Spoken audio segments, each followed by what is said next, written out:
A group of 6 boys got stuck in the middle of the Pacific Ocean, and suddenly the weather there started getting worse as soon as they saw it. As a result, such big waves formed there which started carrying the small boat of these boys very fast. This storm was so terrible that it crushed their small boat in just a few minutes. As a result, all these boys grabbed the remaining boat tightly, and after swimming in the ocean for about 8 days, they finally reached an island which was called Ita Island. However, all these boys were still alive, and they were lost in the thought that the rescue team would probably come to save us. But who would explain to them that they would have to stay on this island for the next 15 months? And you can't even imagine what kind of problems they would have to face in the coming days. When you hear our story today, your soul will tremble because this is the story of Tongan Castaways.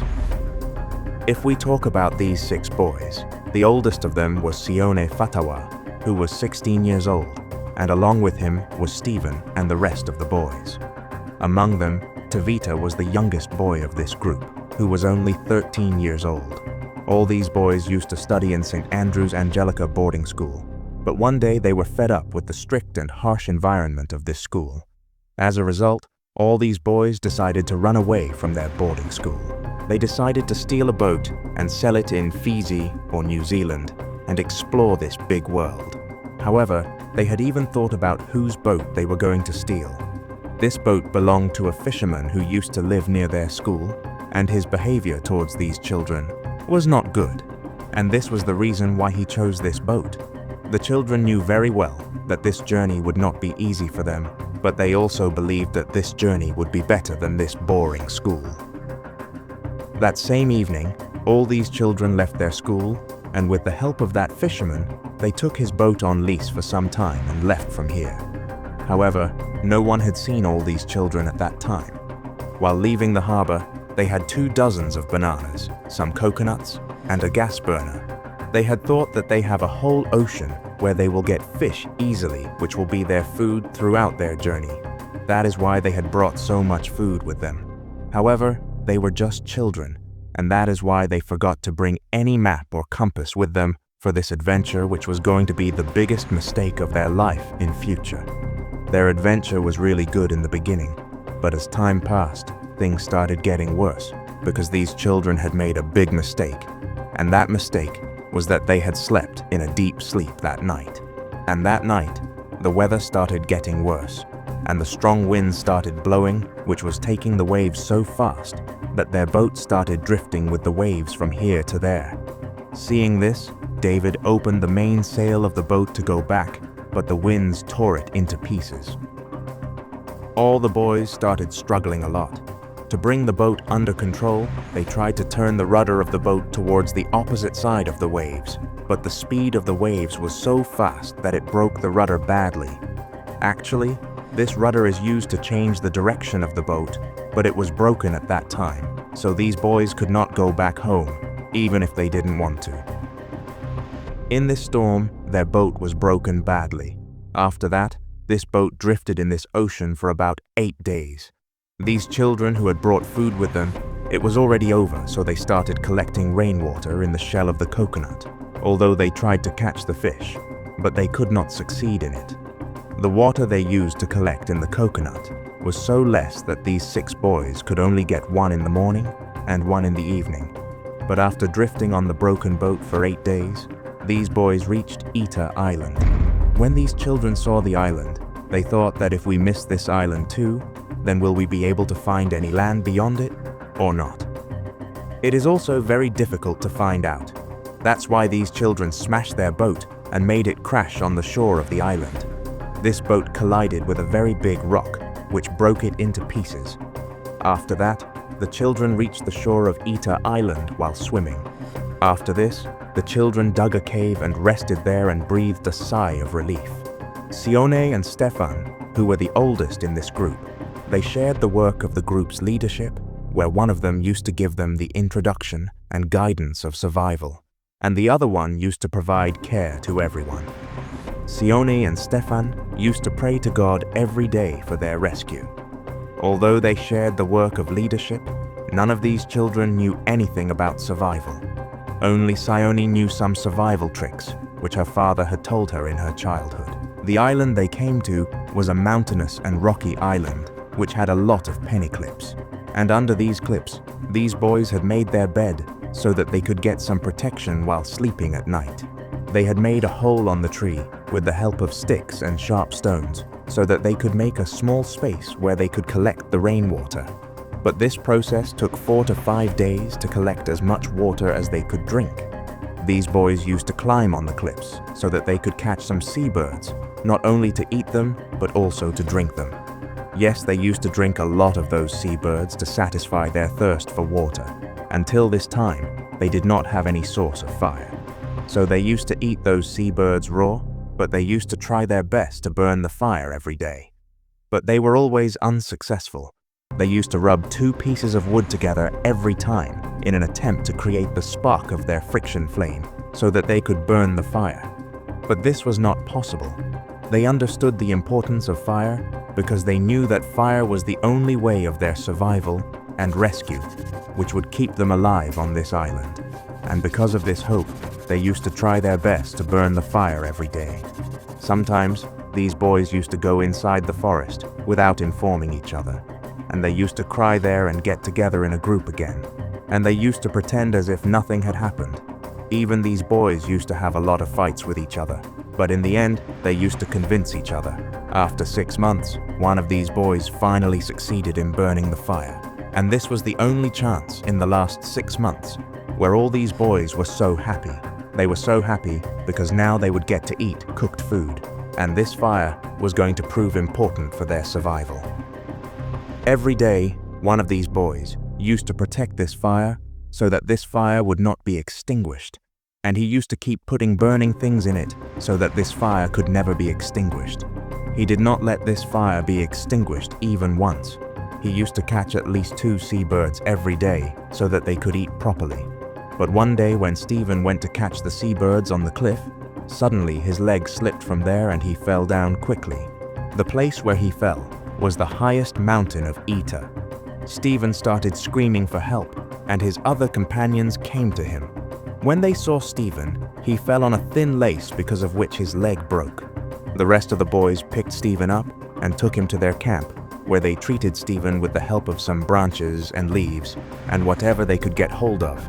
At that time, they used that same thing to keep Stephen's leg straight and to fill the wound.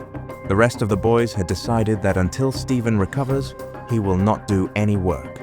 Till then, we will do all the work. It took months for Stephen's leg to recover, but he started walking before he fully recovered. But still his companions did not let him work. They wanted to get Stephen to work only when he fully recovers. Every day, these boys used to go to explore this island in the hope that they would find something new to see, which would prove helpful in their survival. And one day when they reached the flat part of Eta's summit, Adai, the most flat part of Eta mountain, what did they see there? An old Andanhua village, which was completely destroyed. But these boys found descendants of many chickens which the villagers had left here. Every night they used to play a game to catch the chickens.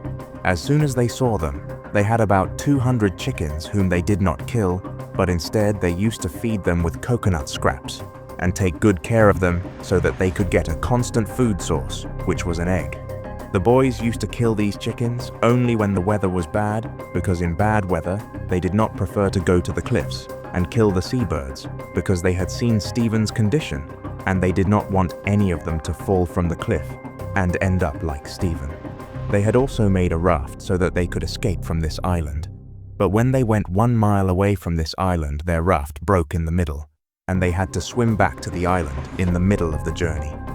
But it's good that this happened to them, because if they had taken the raft far away from this island and would not have been able to come back to this island, then it would have been very difficult for them. Who knows?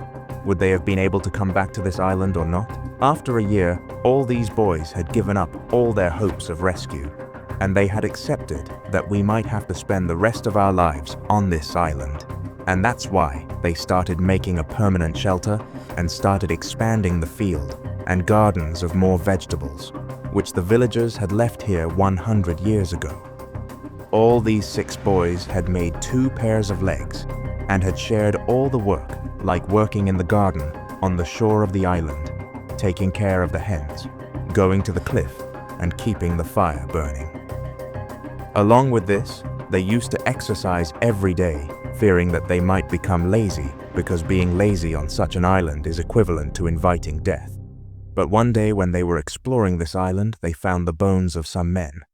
They believed that these bones might belong to the last people who might have been trapped on this island, after which they picked up the bones and made a funeral in their memory by birding them and started praying to God to get us rescued as soon as possible so that our condition could not be like these people. But on the other hand, Peter Warner was on an adventure.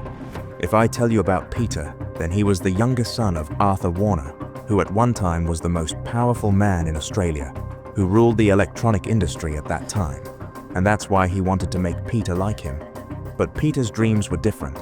Peter always wanted to be a fisherman, and that's why he takes a boat and goes on an adventure to fulfill his dreams. His boat's name was Just David, and even I don't know why it's called Just David.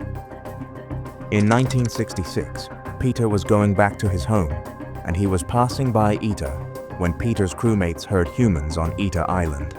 But Peter thought that they might have heard the voice of a seabird because no one lives on this island.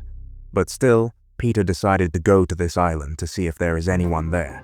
As soon as he went to the island, he noticed the smoke of fire, and it was confirmed that there is someone here. But he didn't go too close to the island because he had heard a lot of stories in his city that there are prisoners who run away from Tonga on such an island. But still, Peter was going to the island with Just David. And it was not the first time that a ship was passing by this island. In fact, these boys had seen 4 different ships passing by in front of their eyes. By the time they could see the ships, they would have already left. But on this day, one of the 6 boys saw Just David coming to the island, and he told his other crewmates about this ship, and they all jumped into the water and reached the ship. They spoke to Peter in perfect English and explained to him that as per our counting, we had run away from our boarding school 15 months ago and got stuck on this island. When Peter heard them, he couldn't believe their words, that how did these kids survive on such a dangerous island for 15 months? Then he sent a message to Tonga Tapu with the help of a radio where he told them that he found 6 boys naked without any clothes with very long hair, and he said that they had run away from their boarding school and got stuck on this island for 15 months. All the kids were looking at each other on the ship at this time. That will we be able to go home or not? 20 minutes later, a voice comes from the radio. An officer talks to Peter, who says that you have found them. This was a miracle because everyone had understood that they are all dead, and everyone has also done their funeral. If this is the same, then this can be a miracle. After which, Peter takes them back to Tonga Tapu, where a problem was waiting for them impatiently. Mr. Teniala. Ohila, yes, this was the same fisherman whose boat these kids had stolen. Teniala charged them to steal the boat, because of which they were immediately put behind the barricade. Teniala did not even think once that what condition these kids have come here. But still, he did this. Seeing all this happening, Peter felt very bad, because of which a unique idea came to his mind, where he decided to make a documentary of these kids. Because of this idea, all the money that will come from this documentary, those kids can give to Teniala at the place of his boat, and Teniala will take back his charges, and the kids will be able to come out of the jail. When Peter told this idea to the boat owner, he also agreed with this, and he took back his charges, because of which those kids were finally able to come out of the jail and meet their family. After this, Stephen was also sent to the doctor. When the doctor saw his temporary bandage, he was also shocked because he saw that the small kids had straightened Stephen's legs so well with the help of a stick, because of which Stephen was able to walk again. Just a few weeks after the rescue, all these kids went back to that island with Peter so that they could make that documentary well, which was added to Australian TV in 1966. This documentary is still officially published on YouTube, which you can also watch. After this, Peter also included those kids in his crewmate. Thinking that they have killed such a dangerous survival at such a young age, I can learn a lot from them. For more interesting information, do like the video and do subscribe to the channel so that more interesting videos come to you. See you in the next video.